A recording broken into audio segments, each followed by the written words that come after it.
A very warm welcome to all of you. My name is Anushka Raj Yadav. I'm pursuing MA in Home Science, Extension Education and Communication from Banaras Hindu University. So today we are going to talk about media communication. What are the constraints in media communication and what are the criteria for selection of appropriate media? So let's start with what is media communication. So media communication means any act of communicating with media. तो simple words में हम लोग कह सकते हैं कि media communication एक ऐसा प्रोसेस है जिसमें हम लोग इंफॉर्मेशन को, मैसेज को या फिर आइडियाज़ को डिफरेंट काइंड ऑफ मीडिया के थ्रू ऑडियंस तक पहुंचाते हैं। जैसे टेलीविजन हो गया, रेडियो हो गया, newspaper, magazine, website, social media platforms etcetera. और मीडिया कम्युनिकेशन जो है हमारी सोसाइटी में एक बहुत इंपॉर्टेंट रोल प्ले करता है। फॉर एग्जांपल इंफॉर्मेशन को लोगों तक पहुंचाना, लोगों के ओपिनियन को शेप करना और लोगों को एजुकेट करना, उनको इम्पोर्टेंट इश्यूज के बारे में अवेयर कराना। So media communication plays several purposes such as informing, educating, entertaining, persuading and connecting. So let's start with informing.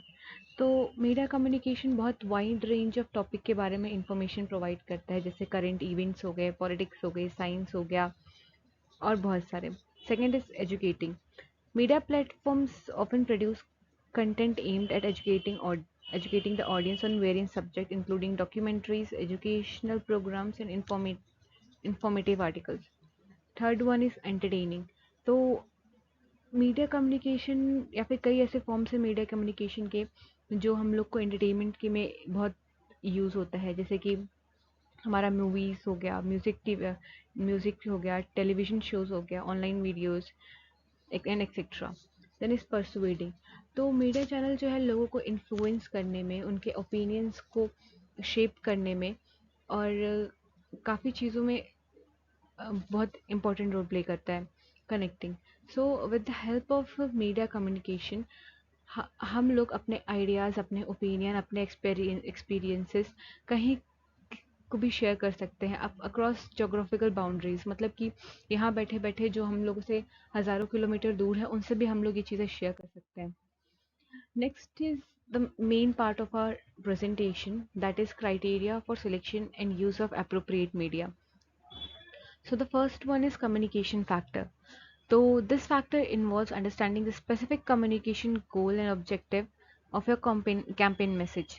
Consider whether you need to inform, educate, persuade or entertain your target audience. तो इसमें हम लोग को सबसे पहले अपना जो goal objective है उस चीज़ को क्लियर रखना ज़रूरी होता है। हम लोग का टारगेट ऑडियंस क्या है और उनको हम लोग को किस तरह से उनको हम लोग को क्या इन्फॉर्म करना है, कि एजुकेट करना है, कि हम लोग को उनको एंटरटेन करना है, वो चीज़ का हम लोग को ध्यान रखना पड़ेगा। फॉर एग्जाम्पल कि अगर हम किसी भी प्रोडक्ट के फीचर्स को विजुअली हम लोग प्रेजेंट करना चाह रहे हैं तो हम लोग उसके लिए टेलीविज़न या फिर ऑनलाइन वीडियो एडवर्टाइजिंग का यूज़ करेंगे। या फिर अगर हम लोग को किसी चीज़ के बारे में एकदम डिटेल इन्फॉर्मेशन देनी है तो हम लोगों को न्यूज़पेपर या मैगजीन के थ्रू कम्युनिकेट करेंगे। सेकेंड इज हम बजट। सो बजट एक बहुत ज़्यादा इंपॉर्टेंट और एक सिग्निफिकेंट रोल प्ले करता है हमारे किसी भी कैंपेन में, क्योंकि कुछ चैनल्स ऐसे होते हैं जैसे टीवी हो गया, रेडियो एडवर्टाइजिंग हो गया, वो जो है सोशल मीडिया या ईमेल मार्केटिंग के कंपैरिजन में ज़्यादा एक्सपेंसिव होता है। तो हम लोग को ज़रूरी है कि पहले हम लोग अपना किसी भी कैंपेन का या फिर अपने किसी भी मीडिया यूज़ करने से पहले हम अपना कॉस्ट चेक करें, हम लोग का बजट कितना है। नेक्स्ट वन इज़ हमारा थर्ड है nature of product. So the third one is nature of product. Uh, so here the characteristics of a product or services can influence media selection.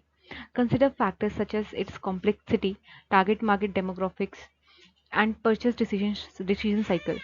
For example, if your product is visually appealing and target a younger demographics, social media platforms such as Instagram might be suitable for promotion. On the other hand, if your product requires in-depth explanation or target niche audience, specialized industry publication or website may be more effective. So the fourth one is extent of competition. So here, analyzing the competitive landscape within your industry and market segment. Identify whether your competitors are advertising and how they are positioning their product and services. So this information can help you identify gaps or opportunities in the media landscape and make informed decision about media selection to differentiate your brand and reach your target audience. Fifth one is area coverage. तो हम लोग को कोई भी media selection करने से पहले उस जोग्राफिकल एरिया के बारे में जानना और वहाँ पे कैसे हम लोग के ऑडियंस हैं उनके बारे में जानना ज़्यादा ज़रूरी होता है। सपोज़ कि अगर हम जैसे कि कुछ मीडिया चैनल होते हैं जो बहुत ही मतलब इंटरनेशनल नेशनल लेवल के ऑडियंस तक पहुंचा सकते हैं और कुछ जो होता है कि सिर्फ लोकल के लिए। तो जिस हिसाब से हम लोग का टारगेट ऑडियंस है उस तरह के हम लोग एरिया कवरेज को कंसिडर करके वैसे ही मीडिया सिलेक्शन को हम लोग मीडिया को सिलेक्ट करेंगे। Then sixth one is literacy level of target group. तो assess the literacy level and preferred communication channel of the target audience. सो इसके अकॉर्डिंगली अगर हम लोग के टारगेट ऑडियंस का लिटरेसी लेवल लो है तो उनके लिए विजुअल कंटेंट जिसमें रिटर्न कम हो, ज़्यादा वीडियोस हो या पता इमेजेस का यूज़ कर रहे हैं वो ज़्यादा बेटर होगा बिकॉज उनको वो समझ में आएगा। लेकिन अगर हमारे पास जो target audience high literacy rate का है मतलब अच्छे पढ़े लिखे हैं उनके लिए हम लोग ज़्यादा रिटर्न कंटेंट वगैरह ज़्यादा इन्फॉर्मेशन हम लोग उनको प्रोवाइड करा सकते हैं। Seventh one is cost of media and services provided. तो इसमें क्या है कि किसी भी मीडिया चैनल का उसका कॉस्ट इफेक्टिवनेस एवेलुएट करना ज़रूरी है। जैसे कुछ फैक्टर्स जो हम लोग को इसमें ध्यान रखने चाहिए कि उनके एडवर्टाइजिंग के रेट्स क्या है, कितने ऑडियंस तक उनकी पहुंच है, लाइक इंटरनेशनल तक है, नेशनल तक है कि लोकल तक ही है। फिर कैपेबिलिटीज़ कैसी हैं और बाकी वो उसमें और एडिशनल सर्विसेज प्रोवाइड कराते हैं कि नहीं कराते हैं। तो इन सब चीज़ों का हम लोग को ध्यान रखना ज़रूरी होता है। Moving to the next slide, key factors. So these are the key factors that one should consider before choosing any appropriate media. First one is audience. तो ऑडियंस से इसमें कहने का मतलब है कि सबसे पहले अपने टारगेट ऑडियंस को समझिए, कैसे एरिया में रह रहे हैं, ठीक है, उनका प्रेफरेंस कैसा है, बिहेवियर कैसा है, उनके हैबिट्स क्या क्या हैं, किस तरह के मीडिया कम्युनिकेशन वो लोग चैनल ज़्यादा यूज़ कर रहे हैं, उन सब चीज़ों को ध्यान रखना ज़रूरी होता है। Then second one is message, कि हमारे मैसेज का नेचर कैसा है, कि उसको रिटन होना चाहिए या फिर ऑडियो होना चाहिए या फिर वीडियो होना चाहिए, जो कि हमारे ऑडियंस पे डिपेंड करेगा। Third one is reach. तो ऐसे मीडिया चैनल को यूज़ करना ज़रूरी है जो ऑडियंस तक पहुँचे। मतलब अगर कोई बैकवर्ड एरिया में रह रहा है जहाँ पे अभी सोशल मीडिया का इतना वो नहीं है, वहाँ पे हम लोग क्या टेलीविज़न या न्यूज़पेपर का यूज़ करेंगे। या फिर जहाँ पे अगर हम लोग को देखना है कि हम लोग को यंगस्टर पे कोई मैसेज पहुँचाना है तो हम लोग वहाँ पे सोशल मीडिया प्लेटफॉर्म्स का ज़्यादा यूज़ करेंगे। तो ये then fifth one is effectiveness. तो हर मीडिया चैनल का इफ़ेक्टिवनेस जो होगा हमारे कि हमारा जो कम्युनिकेशन ऑब्जेक्टिव को फुलफ़िल कर रहा है कि नहीं कर रहा है, वो देखना ज़रूरी होता है। इसके लिए हम लोग क्या कर सकते हैं कि पास्ट परफॉर्मेंस जो हम लोग का डाटा है या फिर ऑडियंस का एंगेजमेंट कितना रहा है उसमें, उसका सक्सेस रेट क्या रहा है, उसको हम लोग ध्यान में रख के कर सकते हैं। And the sixth one is timing. तो टाइमिंग से इसका मतलब है कि अगर हम लोग कोई भी इंफॉर्मेशन या कम्युनिकेशन एफर्ट डाल रहे हैं तो किस टाइप पे हम लोग का ऑडियंस का एंगेजमेंट पीक होगा या फिर किस सीज़न में क्या चीज़ आ रहा है, तो इन सब चीज़ों का ध्यान रखना इज़ इम्पोर्टेंट। तो नेक्स्ट हम लोग का है कि constraint in using appropriate media. तो सबसे पहला है हम लोग का टाइम कंस्ट्रेंट। तो डिफरेंट मीडिया चैनल्स का जो होता है डिफरेंट डिफरेंट टाइम लिमिटेशन होता है। जैसे अगर आप टीवी का हम लोग यूज़ कर रहे हैं तो उसमें हम लोगों को टीवी यूज़ कर रहे हैं तो उसमें हम लोगों को मतलब कुछ फ्यू सेकंड्स मिलता है अपनी इन्फॉर्मेशन देने के लिए। जहाँ तक कि अगर हम लोग न्यूज़पेपर वगैरह का यूज़ कर रहे हैं तो हम लोग को उसके लिए ज़्यादा टाइम मिलता है। तो ये चीज़ ध्यान रखना ज़रूरी है कि हम लोग कौन सा मीडियम यूज़ कर रहे हैं और कितना हम लोग को इन्फॉर्मेशन देना चाहिए, देना है। Then second one is budget constraint. तो डिफरेंट मीडिया चैनल्स जो हैं कुछ एक्सपेंसिव भी हो सकते हैं, कुछ हमारे बजट के अंडर भी हो सकते हैं। तो सबसे पहले अपना बजट क्या है वो चीज़ ध्यान में रखते हुए हम लोग को मीडिया चैनल चूज़ करना ज़रूरी होता है। अदरवाइज़ हम लोग उसको फुलफिल नीड को फुलफिल नहीं कर पाएंगे। जैसे अगर हम लोग टेलीविजन पे यूज़ करें न्यूज़पेपर, तो वो जो होता है in terms of social media और रेडियो क्या होता है, ज़्यादा एक्सपेंसिव होता है। तो इसलिए इस चीज़ को ध्यान में रखना चाहिए कि हमारा बजट कितना है और हम लोग को कितना इन्फॉर्मेशन पहुंचाना है। Next is target audience constraint. तो डिफरेंट मीडिया प्लेटफॉर्म्स जो हैं वो different type of target audience को अट्रैक्ट करती हैं। सपोज अगर हम लोग को यंगस्टर्स के लिए कोई इन्फॉर्मेशन देनी है या फिर कुछ एडवर्टाइजमेंट करना है, तो हम उसके लिए क्या करेंगे, सोशल मीडिया वगैरह का यूज़ करेंगे इंस्टेड ऑफ प्रिंट मीडिया या न्यूज़पेपर। क्योंकि अगर हम लोग उनका यूज़ करते हैं प्रिंट मीडिया वगैरह, तो क्योंकि यंगस्टर्स वो जो हैं न्यूज़पेपर वगैरह आजकल के नहीं पढ़ते हैं, तो उन लोगों तक वो पहुंच नहीं पाएगा। तो इसलिए हम लोग को अपने टारगेट ऑडियंस को डिटरमाइन करके ही उसके हिसाब से ही मीडिया चैनल वो चूज़ करना चाहिए। The fourth one is technical constraints. तो किसी भी जहाँ पे भी हम अपना एडवर्टाइजमेंट कर रहे हैं, इन्फॉर्मेशन पहुँचा रहे हैं, वहाँ पे हम लोग को उसके टेक्निकल एस्पेक्ट का नॉलेज होना चाहिए।